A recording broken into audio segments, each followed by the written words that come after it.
कर्मचारियों की हाजिरी हो या वेतन, हाफ डे हो या नाइट ड्यूटी, सबका रखो पूरा हिसाब।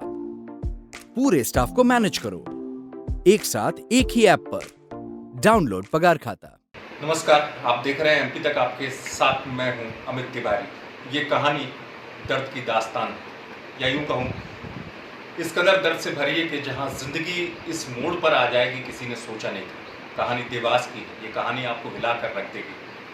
18 दिन में पूरा परिवार ऐसे बिखर जाएगा, या यूं कहे इस परिवार पर दुखों का पहाड़ के इतना टूटेगा किसी ने सोचा नहीं था। 18 दिन का समय और परिवार में 5 सदस्यों की मौत।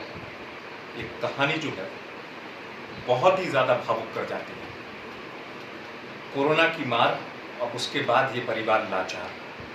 देवास की ये कहानी है। मैं आपको बता दूं, देवास में एक परिवार पर कोरोना का कहर ऐसे टूटा कि परिवार बिखर कर रह गया। अब उस परिवार में एक बुजुर्ग और सिर्फ 4 मासूम बच्चे बचे हुए। कहानी है देवास के बाल किशन गर्ग के परिवार की। मैना श्रीनगर में रहने वाले बाल किशन गर्ग, जो कि खुद वहाँ अग्रवाल समाज ट्रस्ट के अध्यक्ष भी हैं, इनके परिवार पर दुखों का ऐसा पहाड़ टूटा कि ये कहानी आपको हिला देगी।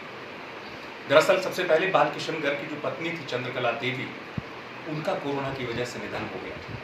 उसके बाद 19 अप्रैल को उनके बड़े बेटे संजय गर्ग का निधन हो गया। अब परिवार में पत्नी और बेटे के निधन के बाद बाल किशन गर्ग टूट चुके थे।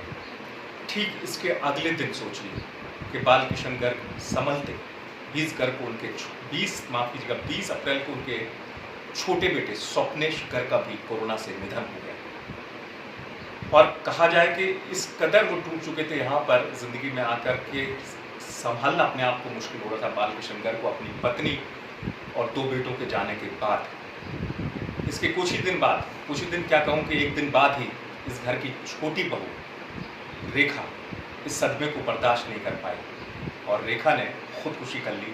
फांसी के फंदे से वो छूट गई। इस परिवार पर ये सितम और आया, यानी कि पहले पत्नी, 2 बेटे और एक बहू, इन सब का निधन हो गया। बाल किशन गर्ग जीवन में इतनी सारी परेशानियों को संभालते टूट चुके थे, या यूँ कहूँ कि संभालने के लिए अब उनके पास कुछ उम्मीदें बची हुई थी। लेकिन ये कहानी नहीं खत्म नहीं होती।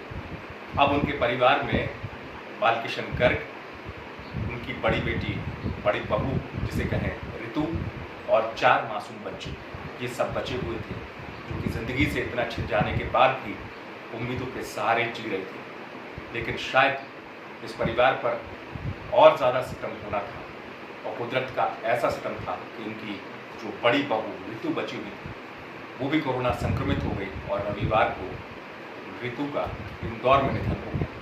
ज़रा सोचिए इस परिवार में कैसे ये बुजुर्ग अपने आप को संभाल रहे होंगे। ये शब्द बोलते बोलते लगता है कई बार मन में आप लोगों तक खबर पहुंचाता हूं, आंखें भर आती हैं। और ये ऐसी स्थिति है, कैसी मार है, कैसा बीमारी का कहर है जो मन को हिला कर रख देता है। वाकई में इस तरीके से जब इस तरीके की बातें आप लोगों तक पहुंचाता हूं, तो ऋतु का निधन हो गया, जो बात मैं बता रहा था आपको। अब इस परिवार में बुजुर्ग बाल किशन और उनके बच्चों के बच्चे, यानी कि 4 बच्चे और एक बुजुर्ग बचे हुए हैं। अब उम्मीदों के सहारे वो जिंदगी जी रहे हैं।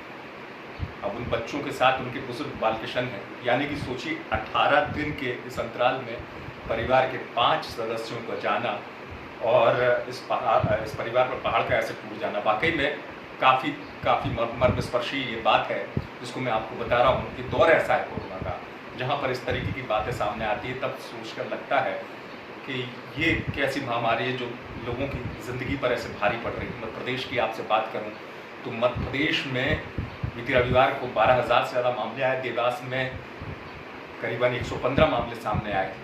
और इन सब तमाम चीज़ों के बीच में जब लोग परिजन लाचार हैं, एक परिवार इस तरह टूट जाता है, तो ये कहानी जो है बहुत भावुक कर जाती है। और सवाल यही आता है मन में कि इस महामारी से देश को, प्रदेश को कैसे निजात मिलेगी, और दुआ करते हैं जल्द निजात मिले। आप देखते रहें एमपी तक।